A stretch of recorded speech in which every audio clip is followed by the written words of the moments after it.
If you want Pete Carroll and this coaching staff to be fired, I want you to hit that like button because you're going to love what I got in store for you today.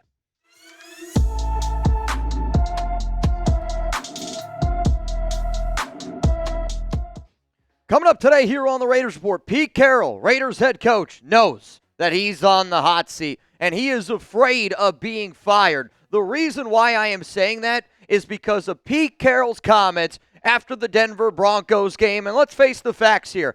I know that there was a lot of Broncos fans at Allegiant Stadium, but when you say certain things and when you're dealing with everything that Raider Nation has had to deal with this season, the middle finger that Geno Smith threw up to Raider Nation was something that rubbed us the wrong way, obviously, because Pete Carroll, you let him get away with it. And the quote that y'all are about to see from what Pete Carroll said to Raider Nation after that Broncos game is yet again everything that is wrong with the Pete Carroll Raiders, because Pete Carroll cares more about his guys. He cares more about saving his own ass than he's ever cared about Raider Nation. I want you to look at this quote right here.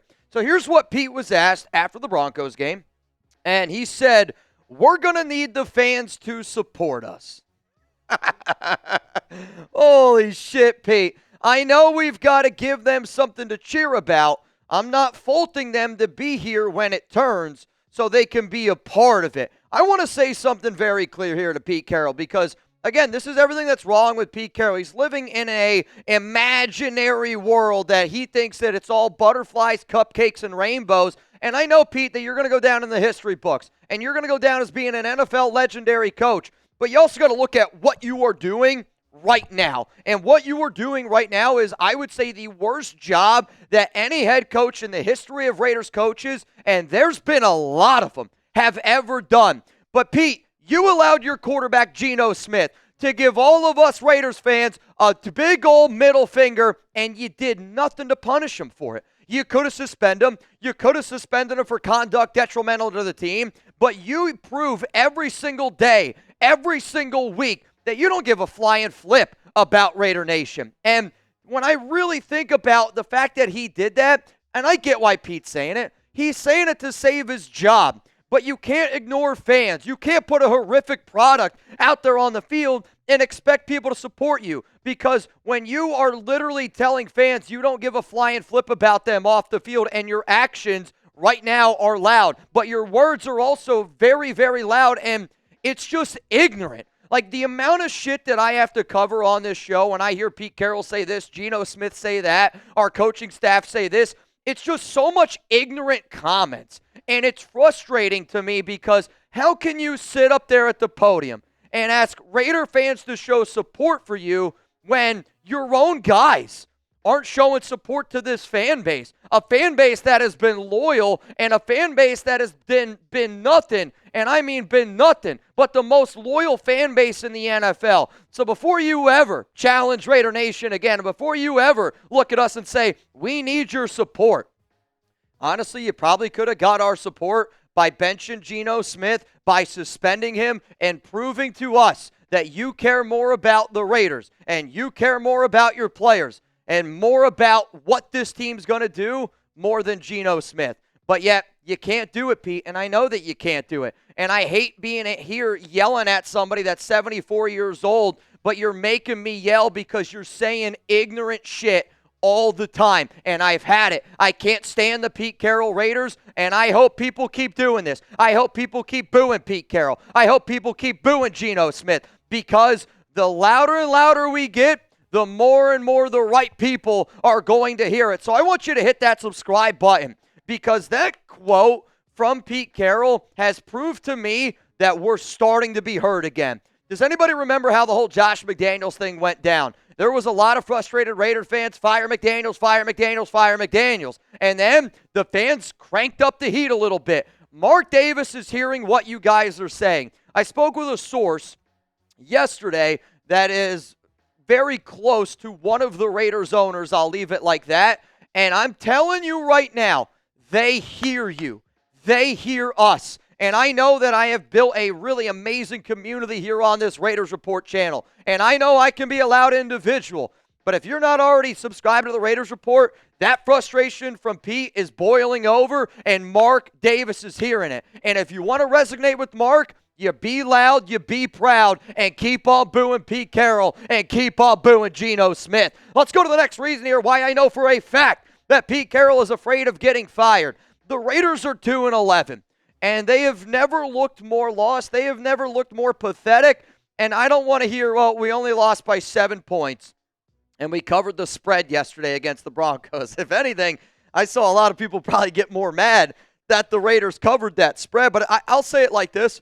I really actually think that the Raiders were trying to kick the field goal, trying to get the onside kick, but Pete's also heard that, hey, this team's lost 7 games this season by 10 points or more, that they've lost 5 games this season by 17 points or more, and I'm sure that they didn't want to get their shit pushed in yet again, but when you got your fans that hate their quarterback, when you got fans that hate their head coach, hate the product on the field, other teams are going to get in those seats because why the hell am I going to spend all this money to go out and watch a shit product for a head coach and a quarterback that doesn't give a flying flip about me? You wouldn't do that, right? And then when you look at this remaining schedule, the Eagles play tonight.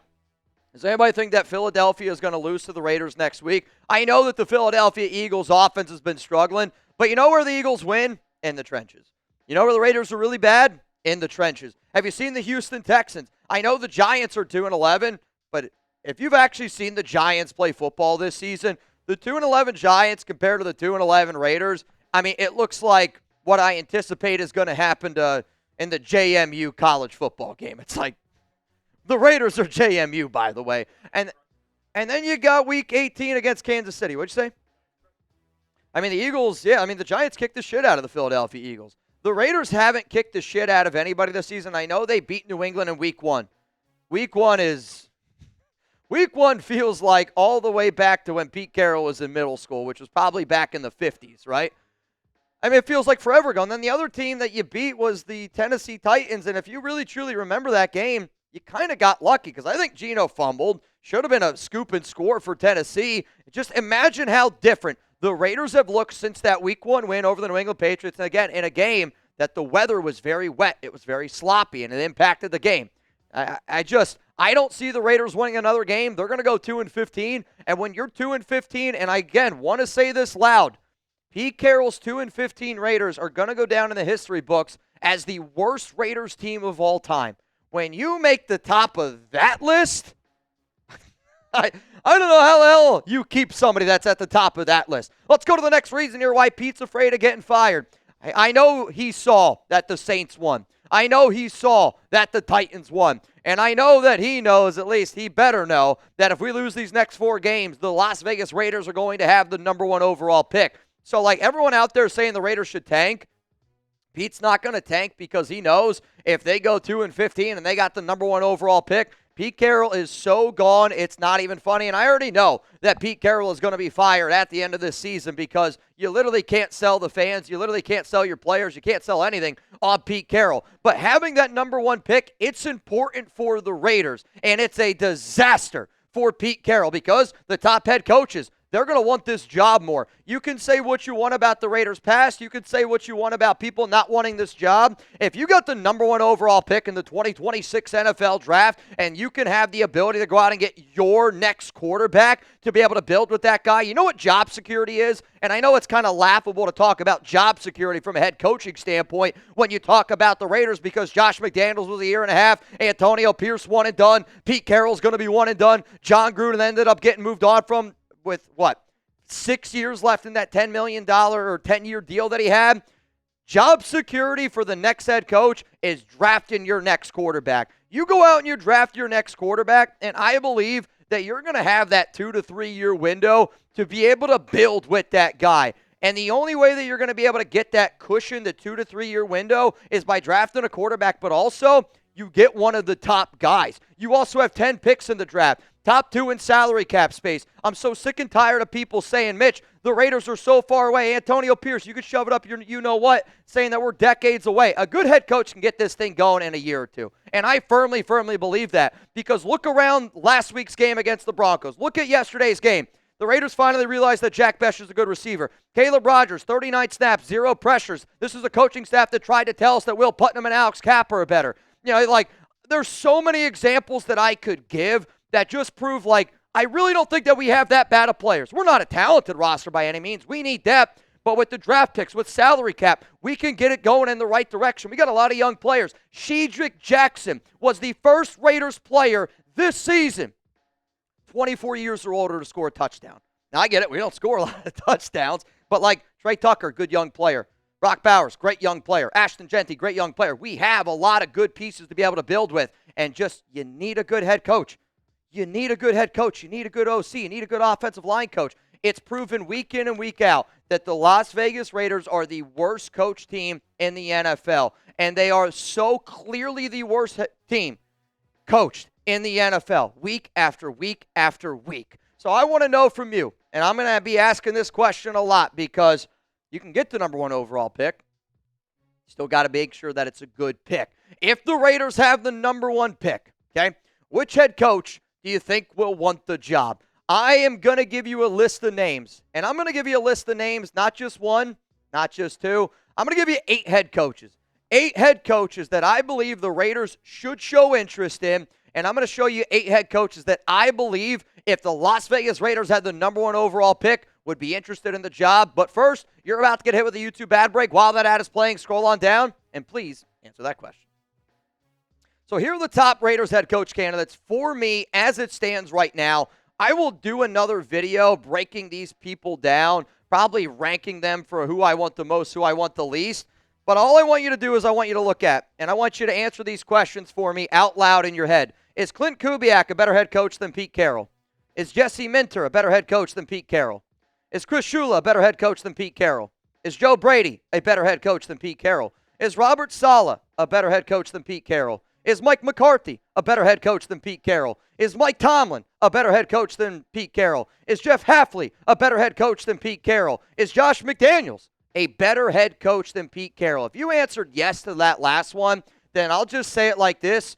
There is, and I mean all these people that I would want. And actually, there's somebody else I should add to that list, and I'm really kicking myself in the ass that I didn't add him. Brian Flores deserves to be on that list. Brian Flores is going to be a top 5 coach that I look at this year, and I'm kicking myself in the butt that I didn't put him on there. But, like, I tweeted it out today that I actually think that Patrick Starr, SpongeBob SquarePants, he lives in a pineapple under the sea, he lives underneath a rock. Patrick Starr would do a better job as our offensive line coach. But yet Pete Carroll allows his son to be a horrific coach every single week. There's just so many problems with this team.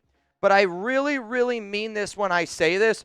The Raiders, in terms of what a resume could look like, right?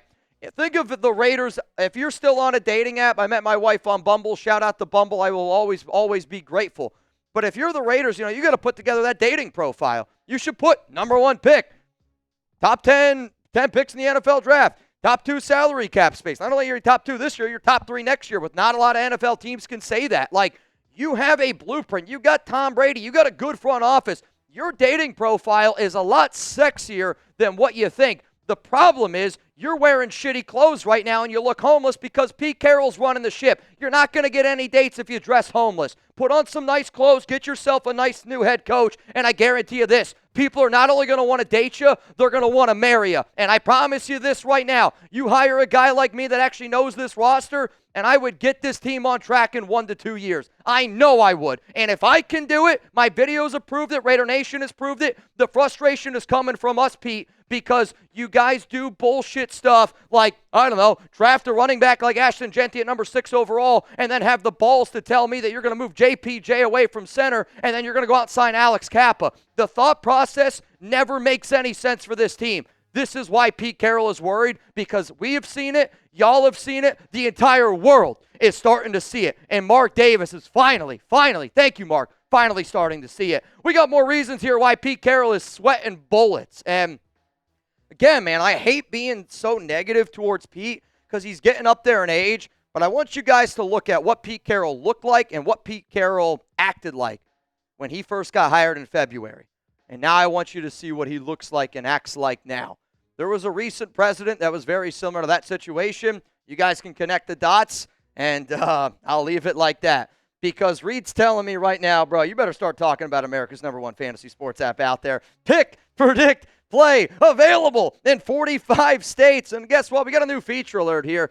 PrizePicks now offers early payouts, so if your lineup gets off to a hot start, you may have the option to cash out those winnings before the game even finishes. Whether you want to watch bowl games, basketball matchups, playoff pushes, it's all happening at once. And while you and I are out here making decisions every single day, much better than what Pete Carroll and that staff could ever make, which game to watch, there's one place where it feels good to be right. I love how straightforward PrizePicks is. I wish our coaching staff could do the same. And I don't have to spend a lot of time trying to calculate my payouts. PrizePicks makes it easy with their payout multipliers. Whether it's just simple 3 times or a big 2,000 times, PrizePicks makes it easy to understand how I can win. Also, PrizePicks, they allow you to follow people on the app. So if you're like, you know what, that Mitchell Renz guy, he's not too half bad. I think he knows a thing or two about the Raiders. If you would have followed my lineup, and I'll tell you this, like Weldinator sends me lineups all the time. It's like 20 to win, $20,000 or something crazy like that. I don't have a bankroll like the Weldinator, and I don't have a bankroll like yesterday's MVP, OC Raider. I do $5 lineups, right? I do it because I enjoy doing it. At this point, it gives me something to root for in the Raider season. But if you follow me on PrizePicks, you could have won some money yesterday. I mean, 5 to win, $35. That was a times 7 multiplier. I went with a 5-pick power play because I was very confident in that play. You can see I stacked Ashton Genty. PrizePicks is the only spot that allows you to do that. You pick more, you pick less. You know what my recipe for success is? When it comes to the Raiders, go less. When it comes to the other team that the Raiders are playing, go more. And I don't think it's rocket science. And just like when you get $50 when you play $5, that's not rocket science either. So download the PrizePicks app today. Use code CLNS to get $50 in lineups after you play your first $5 lineup. That's code CLNS to get $50 in lineups after you play your first $5 lineup. PrizePicks. It's good to be right. Let's go to the next reason here why Pete is afraid of getting fired. The Geno Smith boos. Geno Smith gets booed more than I think I've ever heard another Raiders player get booed. And again, when you are given a quarterback and you are told, and I also thought Geno Smith was going to be much better. You guys can hate me for that. I hate myself for believing in Geno Smith because I'll say this. I have never hated the Raiders player more than I hate Geno Smith. I've said things about Trent Brown. I've said things about Antonio Brown. I've said things that a lot of different things because we've had a lot of players here that I feel like took the Raiders for granted, got a paycheck, put their feet up, got lazy, and didn't give a flying flip. And that's exactly what has happened with Geno Smith. And I don't care what anybody says. When you look at Geno Smith and you watch the tape, and I encourage you to watch his tape from the past few years in Seattle, you look at that quarterback and you look at the quarterback that the Raiders have now, it's somebody that I honestly believe didn't do anything this offseason, didn't give a flying flip, and he still doesn't give a flying flip. Like, how are you as a quarterback and as a leader? Again, you were given a captain status, and yet I don't see you ever doing anything in terms of words of encouragement on the sidelines in a 2-11 football team. Like, I want my leader to be on the sidelines giving a shit, right? We got to say in here at Chat Sports, it's about giving a shit. And if you're going to have your captain just pout and whine every single game, why is that going to be somebody that I want to go to battle with? Like,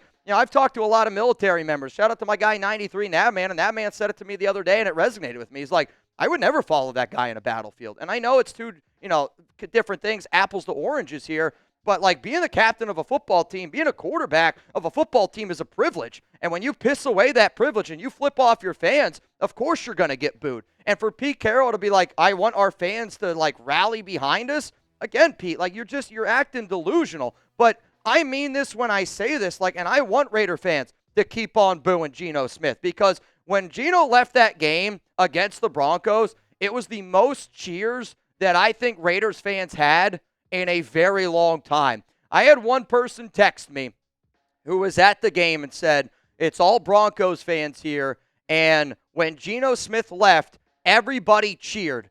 That person is very well tied in with Mark Davis. And when something is so noticeable about the hate of Geno Smith, you also got to think about how Mark Davis thinks, y'all. Like, Mark Davis is thinking, well, wait a minute. You're telling me the guy that I gave all this money to, who never did anything for my organization before, but because my head coach said that's the guy that I want.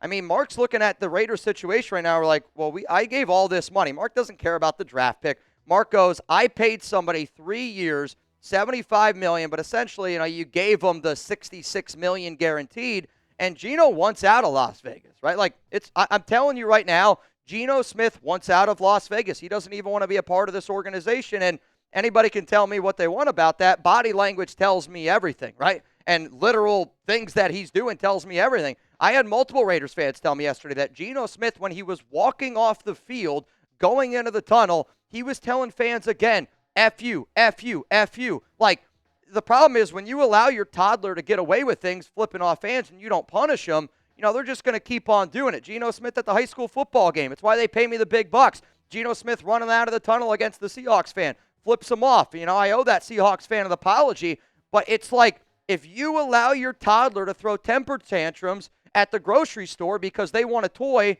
they're going to keep on throwing those temper tantrums at the grocery store to get a toy. So, all I'm going to say is this. The Geno Smith boos, you got to keep going because Mark Davis hears it, Mark Davis sees it, and the number one person that has Geno Smith's back is Pete Carroll. And I really, really think that what's happening right now with Pete, saying what he did up here, he just realizes that he's like, oh, shit, man, I think I'm in a little bit over my head. It's kind of like where we wanted Geno Smith to apologize for flipping off fans at that post-game presser. But no, you made him wait until he got prepared for Wednesday to give him a layup of a question. Again, it's everything wrong with the Pete Carroll Raiders. And here's the final reason. The puppets agree.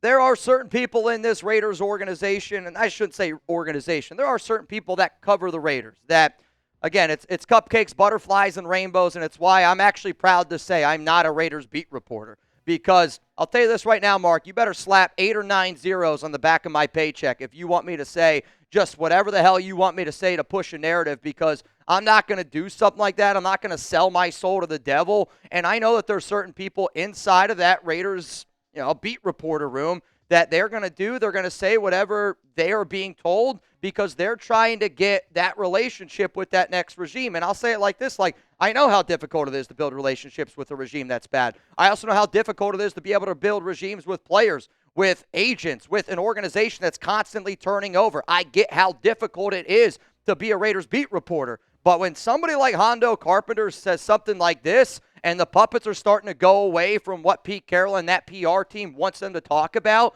it's because we're in too deep. So Hondo said this about Pete Carroll getting fired yesterday. If I was forced to bet today, and I don't bet on the game of football, but I'm here in Vegas, so that analogy fits, I would tell you that I just don't see a scenario. The only scenario that I believe, which Pete Carroll could keep his job, is if he was able to talk to Mark Davis and to sell Mark Davis on it. That being said, I just don't see it happening. For Hondo to say those words, and I mean it when I say it, Hondo is somebody like if you watch his show, and if you do, I bless your heart. I bless your heart. That's a group they want Pete Carroll back. They want Geno Smith back. They want to be able to bring the same coaching staff back. That's idiotic. It's moronic. It's hard to believe that somebody could want to think that. And to me, the only reason why you think that or you want that is because, again, you are in the room with somebody. And I get being around Pete Carroll, he's a stand-up guy. And he's a very nice guy. And it's why I'm early in the year, I was saying, please step down, Pete. I'd rather Pete step down than me have to cut apart a 74-year-old guy that you can see up there at the podium is defeated. And he's tired. And he's 74 freaking years old, But, there's just no way, Mark. There's no way that you can sell Raider Nation on Pete Carroll. There's no way you can sell Raider Nation on Geno Smith. If you're really trying to sell fans on Pete, you allow Pete, and it's kind of what Seattle did to him. You let him be an advisor, and basically what that advisor role is, you see that corner over there? Just go stand over there. Be the good vibes guy. If you want to have Pete Carroll hand out lollipops at practice, that's a more fitting job for him than to be a head football coach. I want Pete to go work on him being a professor for other students. I talked to actually a student in Pete Carroll's class because a few weeks ago, I said, if I was a student in Pete Carroll's class, I would question what the hell he's teaching me because he's clearly he's not in it right now. And I actually had a student reach out to me, and I give a lot of credit to that student for having the balls, and I shouldn't even say the balls, but for having the courage, that's the better way to put it, to reach out to me. And because I agree. And he was like, no, he's a great professor. He's a great teacher. He always shows up for his students. Every Raiders player that I've talked to says the exact same thing about Pete Carroll. He's an outstanding human being. doesn't make you an outstanding head coach. And just because you were an outstanding head coach doesn't make you an outstanding head coach right now. When you look at the results are this. You left the test blank. So why should I give you an A grade? You got an F. There's no way you can sell Raider Nation on Pete Carroll. And I'll keep it like this, man. The Josh McDaniels Raiders would kick the shit out of the Pete Carroll Raiders. I think the Art Shell Raiders would beat the Pete Carroll Raiders. And I say that because we're just very badly coached. When you're still missing tackles the way that we miss tackles, when your special teams unit keeps playing the way our special teams unit plays, when our offensive line looks the way that it does, and I give actually some credit to our O-line because our O-line I actually don't even think played all that bad yesterday against the Denver Broncos. But to me, those types of things come down to coaching. It comes down to fundamentals. And there's no team that's fundamentally worse than the 2025 Pete Carroll Raiders, and it's just why you got to move on from Pete Carroll. So Pete Carroll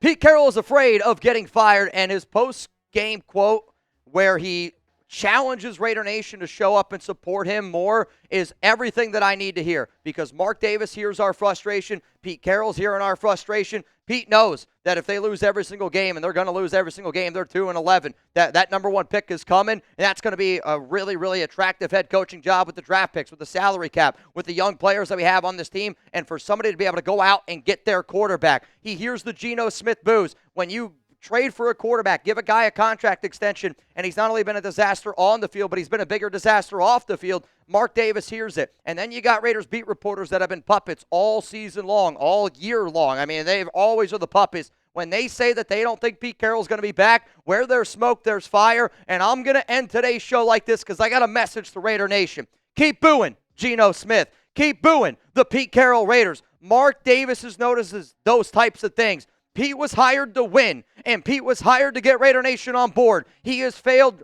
dramatically, and he deserves to be fired at the end of this season. So make sure you're subscribed. Make sure your notifications are turned on, because when Pete Carroll is fired, I'm going live for 11 hours and 11 minutes, because at this point in the season, that's my wish. I wish that Pete Carroll is fired. I wish that we have the number one overall pick, and I wish that we get the best head coach possible. And all of those reasons are why Pete is scared, and he knows his ass is getting fired.